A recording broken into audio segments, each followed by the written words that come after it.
Halo Sobat Jalan-Jalan, kalau kita bicara soal Jogja tidak jauh dari ribuan destinasi lokal maupun mancanegara.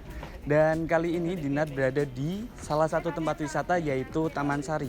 Bahkan seperti masa pandemi sekarang, Taman Sari atau tempat wisata di Jogja itu bahkan tidak mati.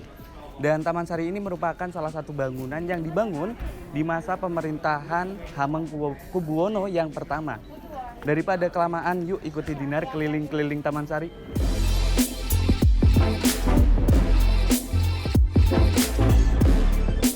Taman Sari memiliki bagian-bagian di dalamnya yang berupa bangunan.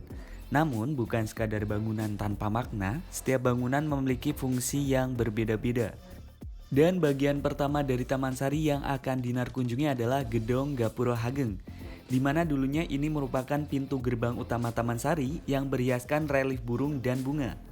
Buat kamu yang udah pernah kesini pasti tidak asing kan? Yang kedua ada Pasiraman Umbul Binangun, sebuah tempat berukuran persegi dan menyerupai sebuah kolam.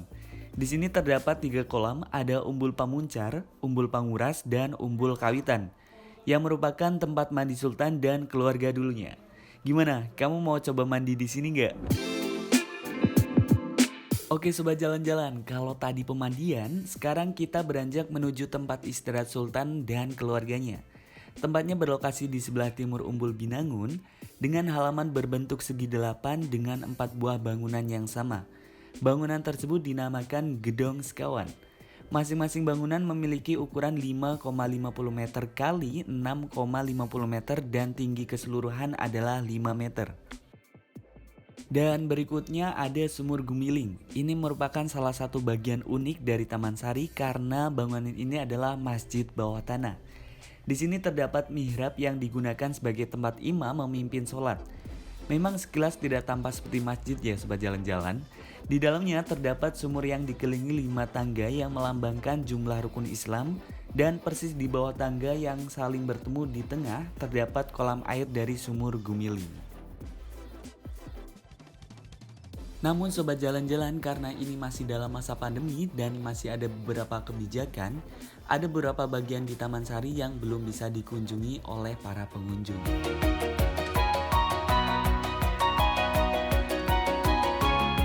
Oke pemirsa, yang terakhir adalah Pulau Kenanga. Ini areanya masih di Taman Sari dan dekat dengan Pasar Ngasem. Tempat ini juga kerap digunakan untuk foto prewedding karena bangunannya yang mirip puing-puing di luar negeri. Namun sebenarnya ini adalah merupakan tempat peristirahatan dan tempat pertunjukan seni untuk para sultan dahulu.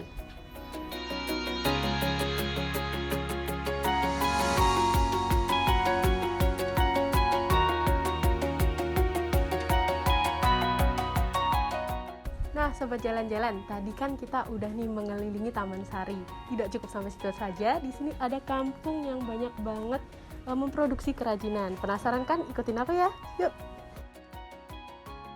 Kehidupan masyarakat setempat yang tinggal di sekeliling objek wisata ini rupanya jadi daya tarik tersendiri bagi para wisatawan. Penduduk setempat pun merespon dengan cara membuat beragam usaha sektor wisata. Ada batik, pengrajin wayang kulit, kaos homemade, warung lukis, dan berbagai macam lainnya. Kampung ini sebagai upaya mendukung hidupnya industri wisata kreatif di sekitar objek utama Taman Sari.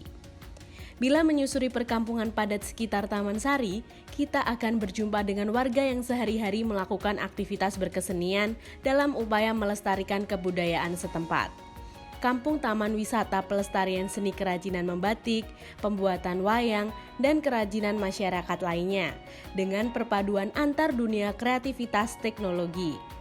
Wisata ataupun liburan di Yogyakarta kurang lengkap bila kita tidak mengunjungi kawasan Kampung Wisata Taman Sari yang berlokasi di sebelah barat daya Keraton Yogyakarta.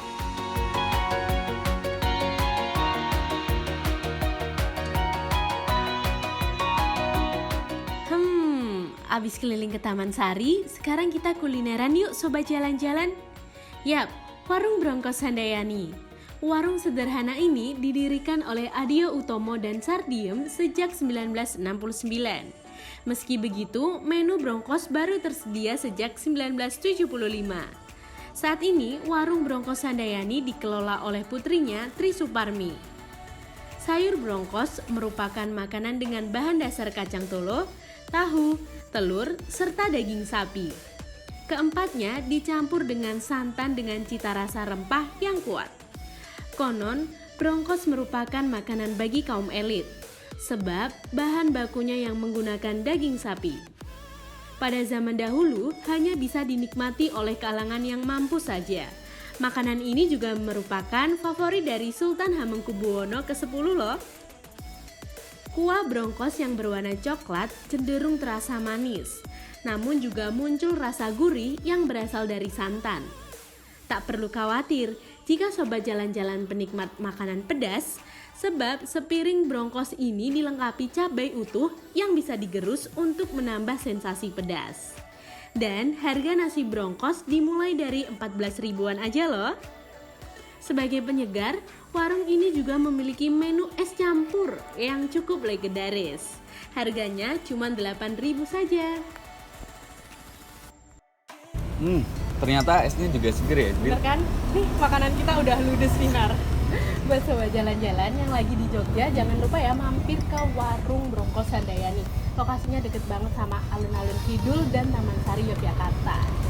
Dan buat kamu yang ingin tahu referensi tempat wisata atau makanan khas Jogja, tetap ikuti kita di Jalan-Jalan Jogja episode selanjutnya ya. Sampai jumpa!